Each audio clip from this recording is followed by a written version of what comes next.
Thank you, Michelle. Thanks for the invitation. And yes, I would like to say a few things about the scientific committee and about the scientific research agenda. That was the early name of what later became the strategic research agenda of IMI. So in the early days it was called scientific research agenda, later the strategic research agenda. When we talk about the strategic research agenda as it stands now, it's very important to realize that everything within IMI, everything that's where the projects come from, starts with the strategic research agenda. Nothing can be done in the IMI activities if it is not part of the strategic research agenda. So that really indicates how important that is. And the question is, of course, how do you define and how do you get the strategic research agenda? Let me see. You get the strategic research agenda through the scientific committee. IMI has a scientific committee. It is chaired by Christian Noe, sitting here in the front row, and I am allowed to be his deputy in this undertaking. Christian chairs the scientific committee, which has 14 members with different backgrounds: academia, SMEs, big pharma, patient organizations, regulators. They sit together, they get together, let's say 4 or 5 times a year. And the question is, of course, what is this debating club doing? There are 2 elements that are important here. Strategic science-based recommendations to the IMI joint undertaking, and it advises on the continued relevance, I emphasize the continued relevance of the research agenda and the scientific priorities which are the basis of the core topics. The second and last bullet, the bottom line as usually, is the most important line here. It says that the strategic research agenda is the mother of all projects. So therefore it's important.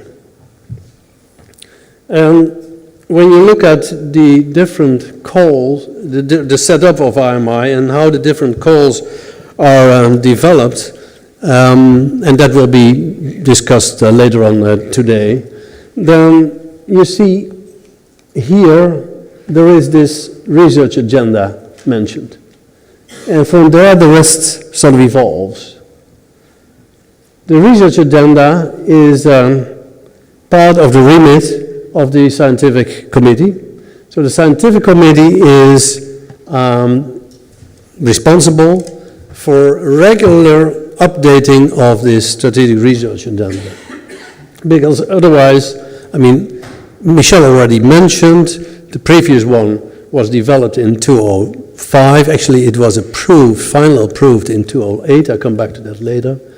And we, scientific committee, need to update it, to keep it updated. So, like I said, the research agenda was first drafted mainly through FPA scientists and finished in, sorry about that, in 2008, 2009. What did it say? And I go through these lines one by one. The IMI research agenda is a multi-annual plan, so it runs for a couple of years. It identifies principal research bottlenecks in the pharmaceutical research and development process. It describes recommendations to overcome these bottlenecks and plan to guide their implementation. It focuses on 4 areas, and this is the old version, so bear with me later on. Predicting safety, predicting efficacy, knowledge management, and education and training. These were the 4 pillars of IMI when it all started. And in the end, it is a tool to communicate the IMI mission. That's clear. When you tell somebody what you're going to do, then it is a means of communication. So it looked like this, not very exciting, but extremely important because the first calls of IMI were based on this document. Document where here you see the different stages of the drug discovery and development program. Different stages also mentioned here. And efficacy and safety were the pillars, the basis of the first topics of IMI. Together with, and that is an overarching element, knowledge management, and another overarching element is education and training. These two were, you can find them in all the projects, and Michel already indicated that 4 special projects were really totally focused on education and training. So these elements, where do you find them in terms of diseases? Not all diseases were singled out in the first strategic research agenda. Brain disorders, inflammatory diseases, metabolic diseases, infectious diseases. And here the matrix stops, but there is one more. What is the last one? Oncology was also there. So there were 5 disease areas that efficacy, safety, education, training, and knowledge management were sort of taken up. The question was, of course, is science moving? The question was, is the IMI, sort of insights in IMI, are they moving? It's I think stable, or do we need to change?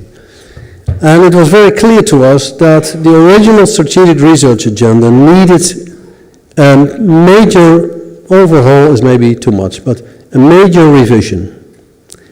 It seems to be too sort of fixed, too restricted. So the scientific committee took it upon to work on a revised version. And the total concept, as you see here, was changed. Not these 4 pillars anymore. A much broader remit was developed. And Michel already mentioned, Christian Norrie was the real major driver and initiator of this initiative. What are the drivers that drive IMI activities? First of all, for instance, patients. Patients were not mentioned in the first strategic research, almost not there. Here they get a very prominent place.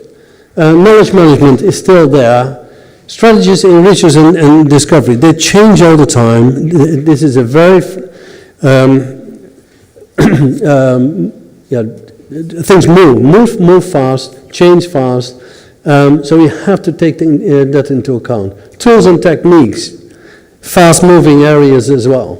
So here we identified the old elements of the strategic research agenda: safety sciences, biomarkers, regulatory, coping with regulatory hurdles, etc.